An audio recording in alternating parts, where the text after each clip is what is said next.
और मैं जीजीआईसी कराल खेरिया आगरा से आपका स्वागत करती हूँ।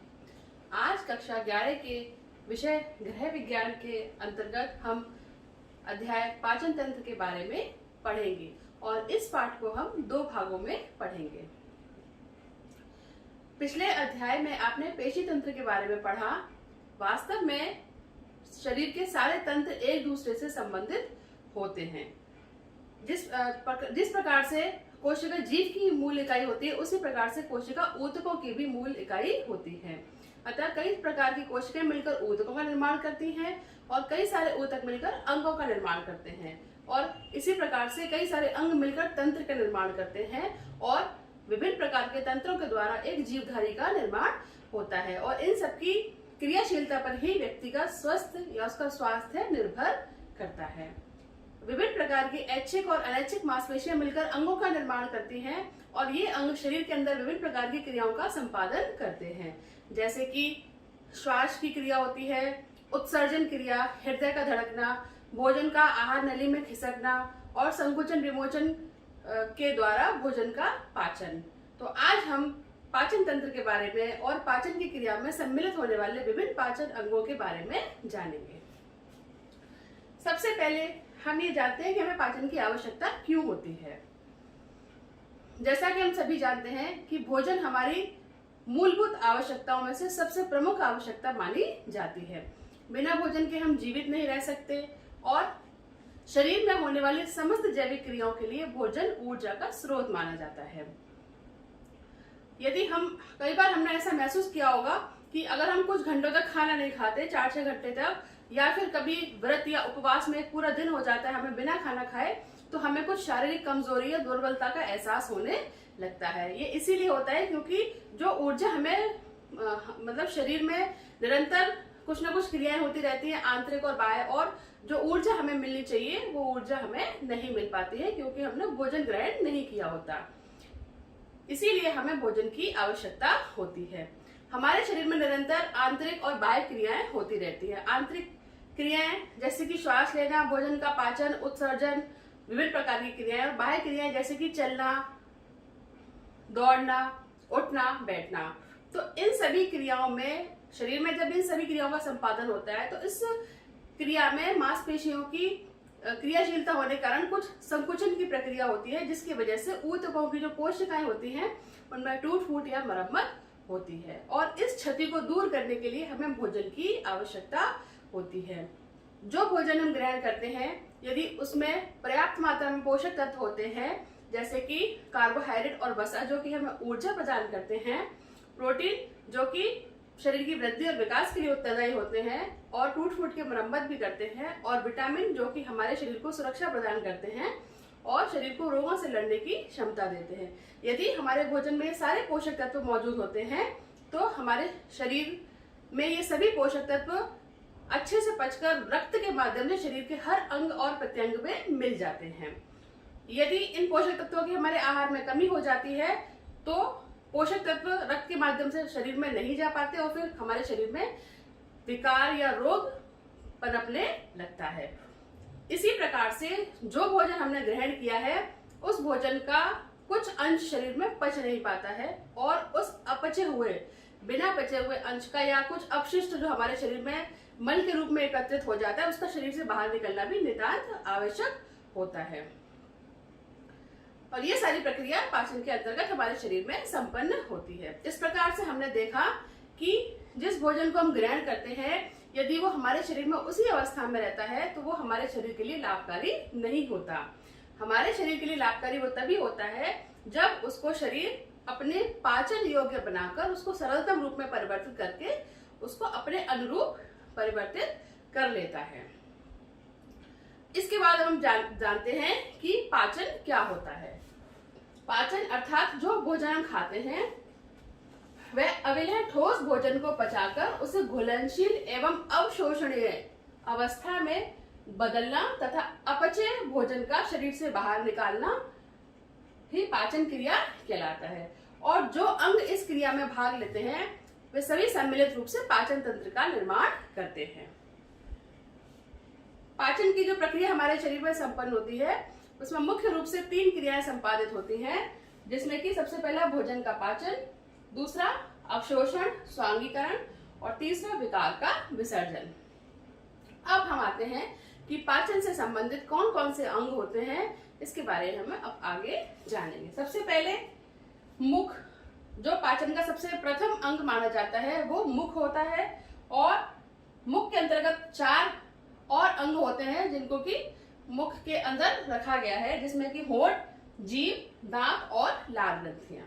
इसके बाद दूसरे नंबर पर ग्रसनी, जो कि मुख के पीछे स्थित होती है, फिर ग्रासनली और आमाशय, फिर पक्वाशय, यकृत, पित्ताशय, अग्न्याशय, प्लीहा, छोटी आंत और बड़ी आंत। ये सारे के सारे अंग पाचन क्रिया में अपना सक्रिय योगदान देते हैं। तो आज हम अपने पहले भाग में मुख और मुख के अंदर ये होंठ, जीभ, लार ग्रंथियां, इसके अलावा ग्रसनी, ग्रासनली और आमाशय, आमाशय तक हम अपने प्रथम भाग में पढ़ेंगे, और इसके दूसरे भाग में आमाशय के बाद वाले जो अंग हैं पाचन क्रिया के, उनके बारे में जानेंगे। तो अब हम आते हैं पाचन क्रिया के सबसे पहले अंग मुख पर। अब हम पाचन तंत्र के सबसे पहले अंग मुख के बारे में बात करते हैं। जैसा कि हम यहाँ डायग्राम में देख सकते हैं, पाचन तंत्र का जो सबसे पहला भाग होता है वो मुख ही होता है। मुख के द्वारा ही भोजन को ग्रहण किया जाता है। मुख ग्रसनी के आगे का ऊपरी खुला हुआ भाग होता है, जो कि दोनों जबड़ों के मध्य में स्थित होता है, और इन्हीं दोनों जबड़ों में दांत और हमारी जो दाढ़ होती हैं वो मजबूती से जुड़ी हुई रहती हैं। मुख का ऊपरी भाग एक कठोर अस्थि का बना होता है, जिसे तालू या अंग्रेजी में पैलेट भी कहते हैं, और मुख के बीच में जो खाली स्थान होता है वह मुख गुहा के नाम से जाना जाता है। मुख के अंतर्गत 4 पाचन के अंगों के बारे में बात करेंगे, जिसमें सबसे पहले आते हैं होंठ, जिनको हम ओष्ठ अंग्रेजी में लिप्स के नाम से जानते हैं। होंठ एक प्रकार के संवेदी अंग के रूप में जाने जाते हैं, क्योंकि भोजन के गर्म अथवा ठंडे होने की संवेदना हमें सबसे पहले होठों के द्वारा ही मालूम पड़ती है। इनका मुख्य कार्य भोज्य पदार्थों को मुंह के अंदर बनाए रखना और उनको बाहर गिरने से रोकना होता है। होठों के अंदर रुधिर वाहिनियां होती हैं, और तंत्रिकाओं की कोशिकाओं का, संवेदी कोशिकाओं का जाल जैसा बिछाव होता है, जो कि हमें संवेदनाएं प्रदान करता है, जिसके कारण हम भोजन के ठंडे अथवा गर्म होने का एहसास कर पाते हैं। होंठ के बाद अब हम आते हैं जीभ, जिसको कि जिह्वा या अंग्रेजी में टंग कहा जाता है। जीभ का भी भोजन के पाचन में अपना सक्रिय योगदान होता है। इसका मुख्य कार्य भोजन को दांतों के बीच में धकेलने का होता है, और इसके अलावा लार को भोजन के साथ मिक्स करने में, मिलाने में और उसको एक लुगदी का रूप बनाने में भी जीभ अपनी सक्रिय भूमिका निभाती है। इसके अलावा भोजन जो हम ग्रहण करते हैं वो मीठा है अथवा नमकीन है, खट्टा है या कसेला है, कड़वा है, इन स्वादों का अनुभव भी हमें जीभ के द्वारा ही पता चलता है। अर्थात जीभ के ऊपर कई प्रकार के स्वाद अंकुर होते हैं, जो हमें विभिन्न प्रकार के स्वादों का बोध कराते हैं। यहाँ हम चित्र में देख सकते हैं, ये इस तरह की जीभ की संरचना होती है, जिसमें कि जो सबसे आगे वाला अग्रभाग होता है जीभ का, वो हमें भोजन की मिठास यानी कि मीठेपन का अनुभव कराता है। इसके थोड़ा सा ऊपर दोनों तरफ साइड में जो स्वाद अंकुर होते हैं, इस प्रकार के एकदम महीन स्वाद अंकुर होते हैं, जो कि भोजन के नमकीन होने का या सॉल्टी होने का अनुभव कराते हैं। इसी के साथ साथ साइड में जो स्वाद अंकुर होते हैं वो भोजन के खट्टेपन का बोध कराते हैं, और जीभ के पश्च भाग यानी कि पिछले भाग में, जैसा कि यहाँ देख रहे हैं, यहाँ पर जो स्वाद अंकुर होते हैं ये भोजन के कड़वेपन का एहसास हमें कराते हैं। जीभ के बाद अब हम आते हैं दांतों पर। मानव जीवन में दो प्रकार के दांत निकलते हैं, अस्थायी और दूसरे स्थायी। अस्थायी दांत जो होते हैं, बच्चा जब छोटा होता है, जब बच्चा 6-7 महीने का होता है, तब अस्थायी दांत या दूध के दांत जिनको हम कहते हैं वो निकलने आरंभ होते हैं। और जब बच्चा 2 या 2.5 वर्ष तक का हो जाता है, तब इन दांतों की संख्या 20 हो जाती है, यानी कि निचले जबड़े में 10 और ऊपरी जबड़े में 10। लेकिन जैसे जैसे बच्चा की उम्र बढ़ती है बच्चे की और वो 6-7 वर्ष का होता है, तो स्थायी दांतों की जड़ें बाहर निकलने लगती हैं, जिनकी वजह से अस्थायी दांत जो थे वो हिलने लगते हैं और धीरे धीरे वो गिरने लगते हैं और अस्थायी दांत अपना स्थान ग्रहण कर लेते हैं। और लगभग 14 वर्ष तक आते आते इन दांतों की संख्या 28 हो जाती है और 17-18 वर्ष तक 4 दांत और निकल आते हैं, जिनको कि अक्ल दाढ़े कहा जाता है। कुछ लोगों के ये 4 दांत नहीं निकलते, तो वो संख्या में उनके दांत 28 रह जाते हैं। वैसे अधिकांशतः लोगों के ये 4 जो दाढ़े हैं वो 17-18 वर्ष की आयु तक आते आते आ जाती हैं। तो इस प्रकार से कुल दांतों की संख्या एक मनुष्य के मुख में 32 होती है। निचले जबड़े में 16 दांत और ऊपरी जबड़े में 16 दांत। दांतों की संख्या और दांतों के प्रकार को हम एक दंत सूत्र के माध्यम से समझ सकते हैं। जैसा कि यहाँ दिखाया गया है, 4 प्रकार के दांत होते हैं, कृंतक, रज्नक, अग्रचवर्णक और चवर्णक। कृंतक जिनको कि अंग्रेजी में इंसाइजर्स कहते हैं, तो इनको आई से डिनोट किया गया है और ये 2-2 होते हैं, यानी कि निचले जबड़े में 4 होते हैं। सामने के जो 4 दांत होते हैं, जो हम यहाँ देख सकते हैं, 1, 2, 3, 4, ये 4 दांत कृंतक कहलाते हैं। ये चपटे छेनीदार होते हैं, छेनी नुमा आकृति के होते हैं और इनका कार्य भोजन को काटना होता है। दूसरे आते हैं रज्नक, जिनको कि कैनाइन भी कहते हैं और इनकी संख्या एक जबड़े में 2 होती है, यानी कि ये वाले और ये वाले कृंतक के आसपास के एक दांत। इसके और इनकी ये देखने में नुकीले होते हैं और इनका कार्य भोजन को चीरना होता है। तीसरे आते हैं अग्रचवर्णक, जिनको कि प्रीमोलर भी कहा जाता है, तो इनको PM से डिनोट किया गया है और ये एक जबड़े में 2-2, यानी कि दोनों तरफ 2-2, इस तरह से ये वाले दांत ये प्रीमोलर्स कहलाते हैं और ये चपटे चौकोर होते हैं, जिनका कार्य भोजन को चबाना होता है। इसके अलावा सबसे मुख में पीछे की तरफ चवर्णक, जिनको कि अंग्रेजी में मोलर कहा गया है, इसीलिए M से डिनोट किया गया है और इनकी संख्या 3 होती है दोनों तरफ। 1, 2, 3, ये 3 इधर वाले और ये 3 इधर वाले, ये चवर्णक दंत कहलाते हैं। इस प्रकार से अगर हम इनकी संख्या को गिने तो 2, 1, 3, 4, 5, 6, 7, 8, यानी कि एक तरफ 8 और दूसरी तरफ 8, एक तरफ के जबड़े में 8 दांत, दूसरी तरफ के जबड़े में 8 दांत। इसी प्रकार से निचले जबड़े में 16 और ऊपरी जबड़े में 16, तो कुल दांतों की संख्या 16 ऊपर और 16 नीचे होती है। यदि हम दांत की संरचना देखें तो दांत की संरचना हमें कुछ इस प्रकार से दिखाई देती है, जिसमें कि सबसे ऊपरी भाग जो मसूड़ों के बाहर निकला होता है, यह दंत शिखर कहलाता है और इसके ऊपर एनेमल की एक परत चढ़ी रहती है, जिसकी वजह से दांत चमकीले और उनमें जो चमक होती है वो इसी एनेमल की वजह से होती है।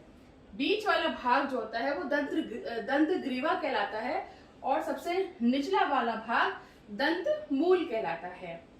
इसके बीच में जो हम देख रहे हैं, ये लाल रंग की रुधिर वाहिनियां होती हैं और तंत्रिकाओं का जाल सा बिछा रहता है, जिसकी वजह से दांत में संवेदना पहुंचती है और संवेदना का अनुभव होता है। इसके बाद अब हम आते हैं अगले अंग लाल ग्रंथियों पर। लाल ग्रंथियां भोजन के मुंह में आते ही लाल ग्रंथियां क्रियाशील हो जाती हैं। लाल ग्रंथियां 3 प्रकार की होती हैं जो मुंह में पाई जाती हैं। सबसे पहले कर्णपूर्व लाल ग्रंथियां जो कि कानों के पास स्थित होती हैं। दूसरी अधो जिह्वा जीभ के नीचे स्थित होती है और तीसरी अधो जंबिका जो कि जबड़े के नीचे स्थित होती हैं। और ये लाल ग्रंथियां 3 जोड़ों के रूप में मुंह में पाई जाती हैं। कुल 6 लाल ग्रंथियां होती हैं जो कि 3 जोड़ों के रूप में पाई जाती हैं। ये लाल ग्रंथियां एक पदार्थ का पदार्थ साबित करती हैं जिसको कि लार कहते हैं। यह गाढ़ा चिपचिपा पदार्थ होता है और इसका माध्यम क्षारीय होता है। जो भोजन हम खाते हैं वह लार में मिक्स होकर लार के साथ में मिलकर उसका लुगदी रूप में बनाने का जो कार्य है वो लाल ग्रंथियां करती हैं, लाल करती है और उसके द्वारा वो भोजन आगे ग्रसनी और फिर ग्रास नली में आसानी से लुगदी के रूप में आमाशय तक चला जाता है। लाल ग्रंथियों में जो पदार्थ पाया जाता है लार, और लार में एक प्रकार का एंजाइम पाया जाता है जिसे कि टाइलिन कहते हैं। यह एंजाइम भोजन में उपस्थित कार्बोहाइड्रेट पर अपना असर करता है और कार्बोहाइड्रेट को सरलतम रूप में शर्करा में परिवर्तित कर देता है। इस प्रकार से भोजन का पाचन मुख में ही शुरू हो जाता है। लाल ग्रंथियों के द्वारा कार्बोहाइड्रेट को पचाने की क्रिया मुंह में ही आरंभ हो जाती है।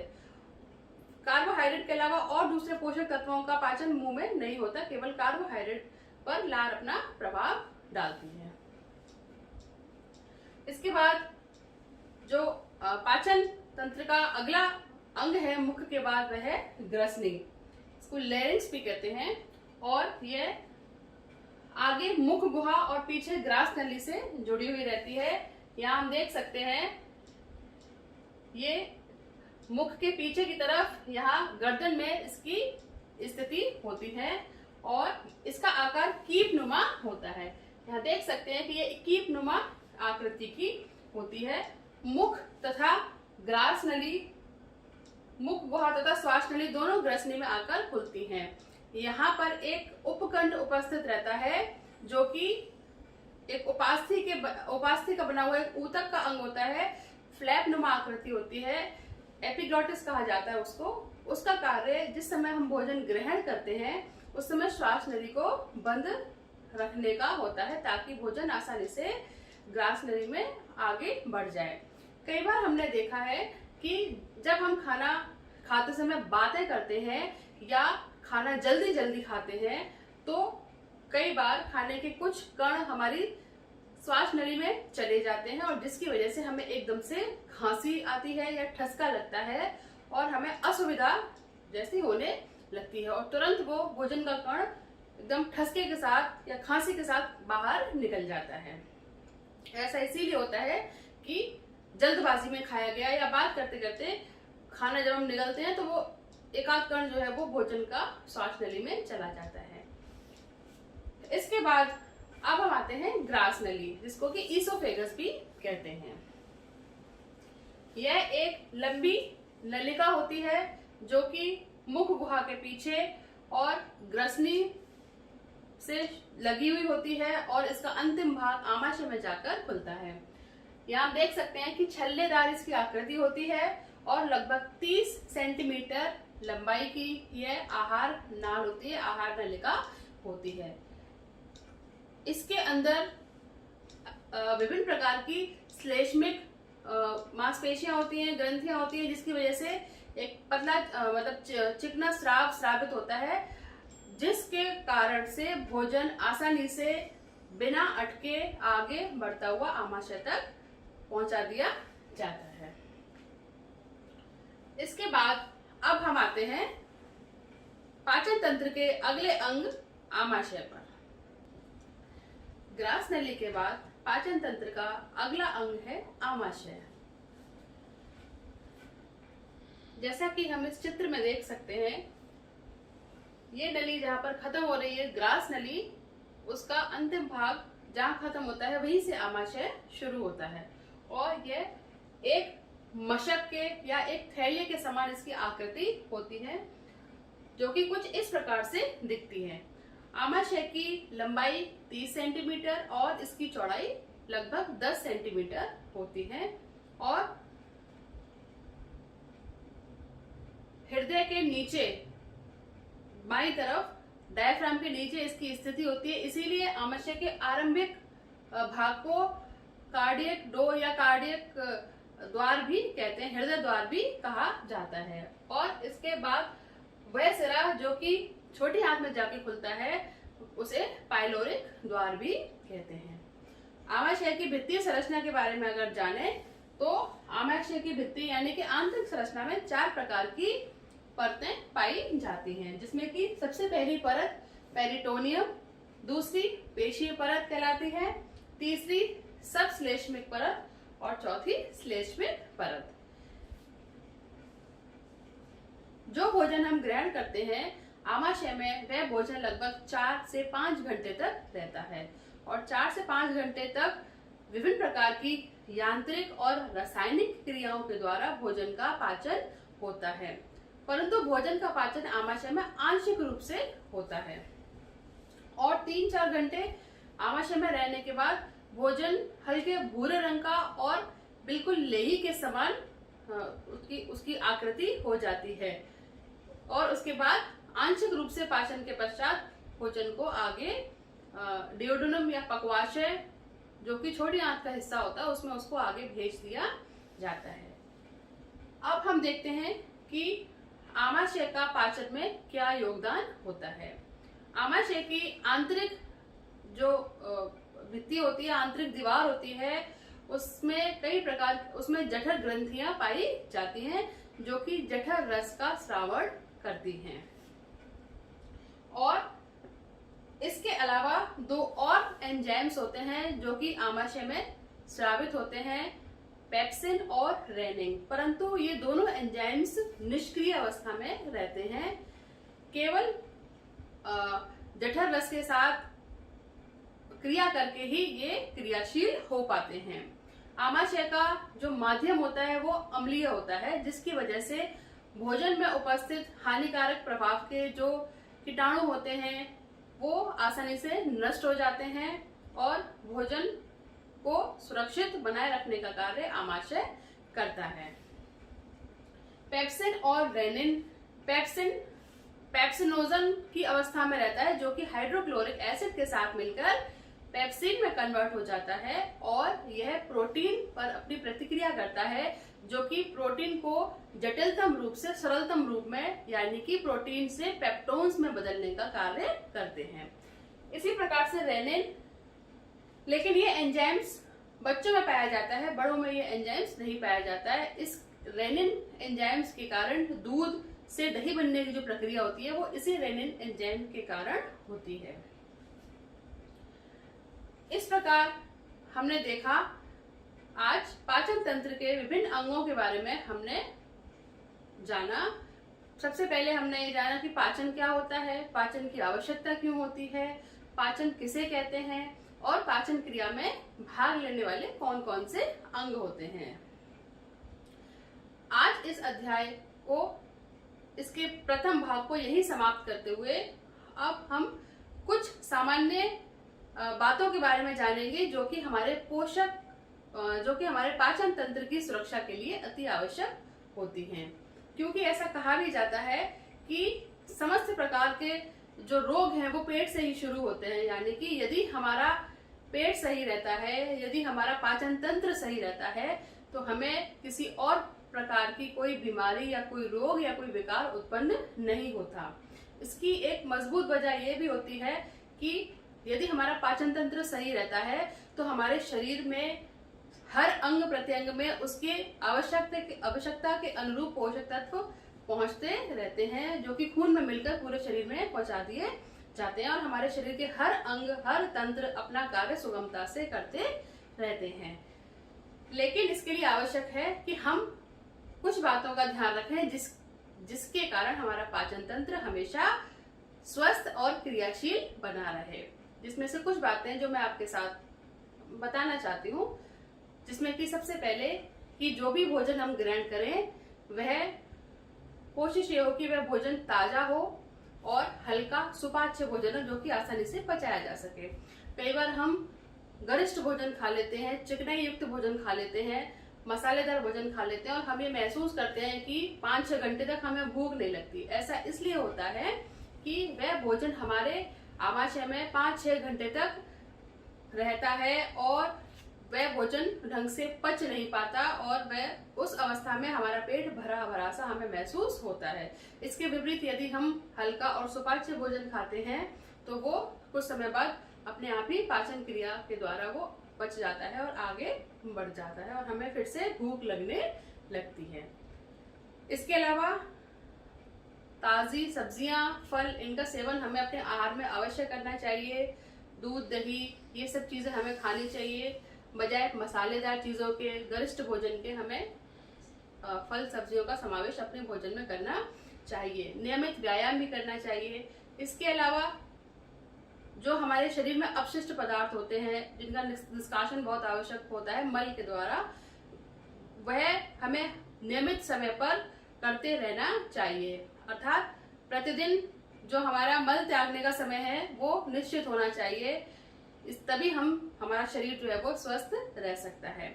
इसके अलावा भोजन खाते समय हमें भोजन अच्छे से चबाकर खाना चाहिए। बीच बीच में पानी नहीं पीना चाहिए क्योंकि हमारे शरीर में पर्याप्त मात्रा में एंजाइम स्रावित होते हैं जो कि भोजन को पचाने के लिए समर्थ होते हैं, पर्याप्त होते हैं। लेकिन बीच बीच में जब हम पानी पीने लगते हैं तो वह भोजन एकत्रित होकर लुगदी होने की बजाय, संयुक्त रूप में होने की बजाय वह भोजन पानी में विघटित रूप में हो जाता है, जिसकी वजह से एंजाइम्स अपना कार्य सुचारू रूप से नहीं कर पाते और फिर वह भोजन ढंग से पच नहीं पाता। यदि पाचन तंत्र अध्याय का यह भाग आपके समझ में आ गया हो तो मैं आपके समक्ष कुछ प्रश्नों को रखना चाहती हूँ जिनके उत्तर आप स्वयं खोजने का प्रयास करेंगे। प्रश्न नंबर 1, पाचन क्रिया से क्या अभिप्राय है? प्रश्न नंबर 2, दांत कितने प्रकार के होते हैं एवं उनके क्या क्या कार्य होते हैं? प्रश्न नंबर 3, भोजन के पाचन में जीभ का क्या योगदान होता है? प्रश्न नंबर 4, आमाशय का पाचन क्रिया में क्या महत्व है? मैं आशा करती हूँ कि आपको यह भाग अच्छे से समझ में आ गया होगा। धन्यवाद।